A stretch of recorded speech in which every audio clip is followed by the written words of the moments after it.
Hello and welcome to the Sound of Science, the place where we deconstruct unscientific reasoning. Please consider to like and subscribe if you support science. Thanks for watching. Hello and thanks for watching. Today we're going to break down another episode of the Atheist Experience. And this time we have caller Mike, who wants to propagate that atheism is a lie. Yet Mike doesn't understand what a lie is. And of course, the Golden Boys, Matt and Don, are ready to handle this case of monumental delusion. I really recommend you to keep watching this video all the way because it contains one of the most hilarious fails we've ever seen in the Atheist Experience. The reason I called in was, I called in before, talked to Matt and Tracy, got hung up on like the most of the theists on here, but yeah. Alright, we're off to a good start here because it's already funny.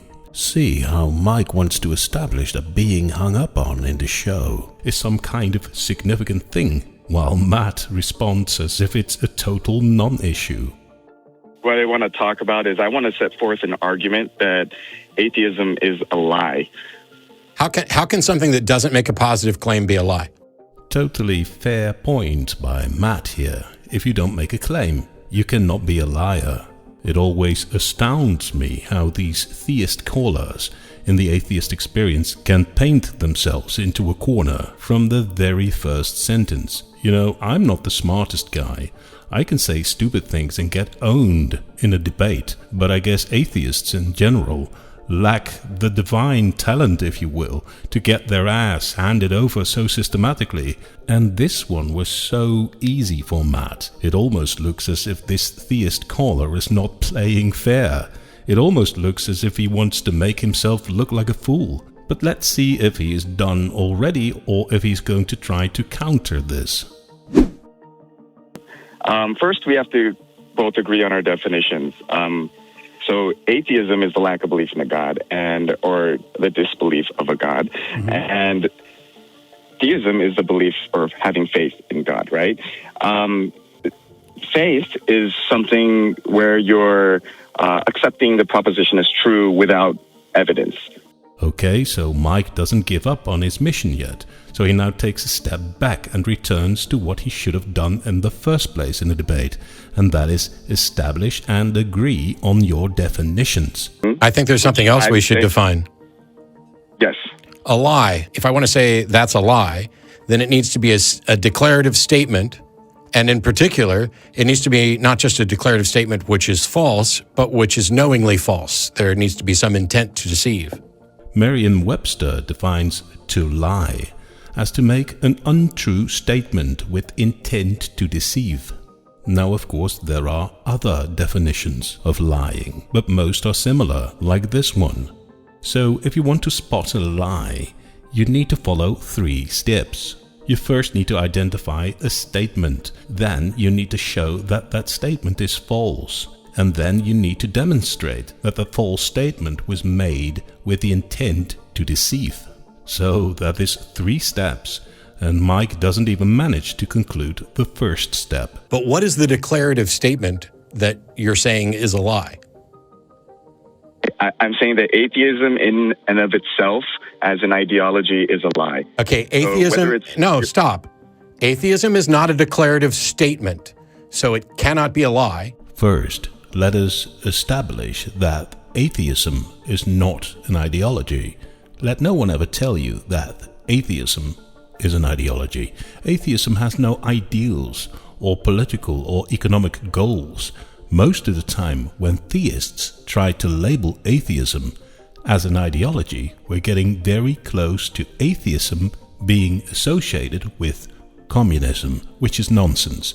Atheism is just the lack of belief in a God. That's it. But back to the point. What Mike seems to be doing here is bend the rules about what the definition of a lie is. He now says that not only declarative statements can be a lie, but also concepts like atheism can be a lie. Of course, that is nonsense. By doing this, Mike is completely ignoring the actual meaning of the word lie.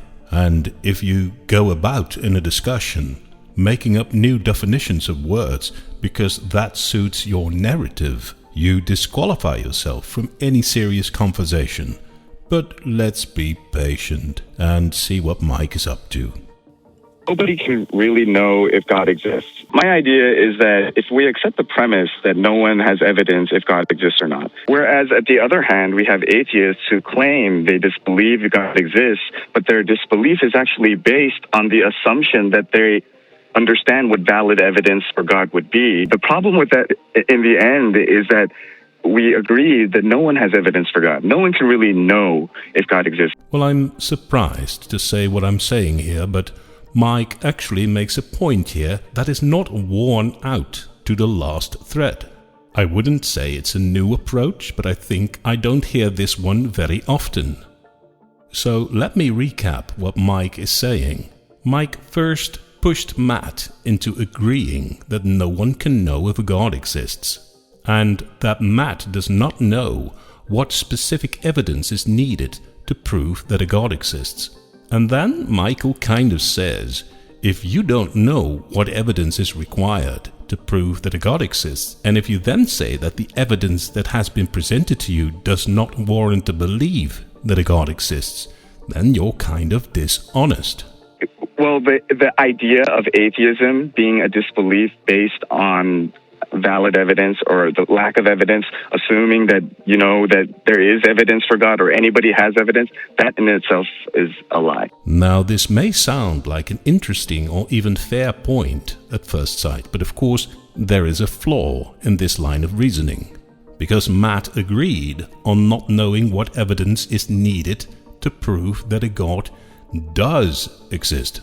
He did not agree on not knowing the kind of evidence that does not prove the existence of a God. It may sound a bit conceptual, but it's a big difference. Let me demonstrate that by using a totally different example. Let's say that before the Big Bang, there was another universe, and it contracted into a very small space, and then it expanded in a split second, and that was the Big Bang as we know it now. So let's assume there was this other universe before we had this universe. Can you tell me what kind of evidence would prove that? I can't, because it deals with the kind of event that took place before our current concept of space and time began. So I have no idea what kind of evidence is needed to prove that that previous universe did exist. But I do know what kind of evidence will not prove the existence of that previous universe. Because if you come to me and you tell me that you've got evidence for the existence of that previous universe, and you say, look, here's your evidence. I've got an old book and it says there was a universe before our current universe. I do know that that is not evidence for the existence of that previous universe. The same if you were to say, hey, I've got a personal experience with that previous universe. That does not prove that that previous universe existed. And it is exactly the same with the atheist position. I don't think I know what kind of evidence is needed to prove the existence of the God of the Bible. That is mostly because the claims about the gods of the Bible are so many, so extraordinary, and so dependent on who is talking. But I do know what does not prove that the God of the Bible exists. And that is, look, here's an old book, and hey, I've got some personal experience. Those statements do not prove anything. So that kind of totally dismisses the concept that Mike tried to unfold here. I must admit that Mike's concept was a bit more advanced than most of the other fails we see on the Atheist Experience. Oh, but wait! At the beginning of the video, I promised you a major fail. And here it is. This one is a true classic of theist failure in the Atheist Experience. This really is a work of art. You ready? So there we go. Well, let me ask you this. What's better, to be arrogant or be ignorant? Arrogant. If you had to choose one. Arrogant would be better than ignorant. That's the thing. Like the theist would choose ignorance. I'm very well aware of that. Voluntarily choosing it through an exercise of faith and then calling in to say that atheists are lying and having no demonstration that we're lying. This is so funny. Let's replay this for a few seconds. Arrogant would be better than ignorant. That's the thing. Like the theist would choose ignorance. I'm very well aware of that. Voluntarily choosing it.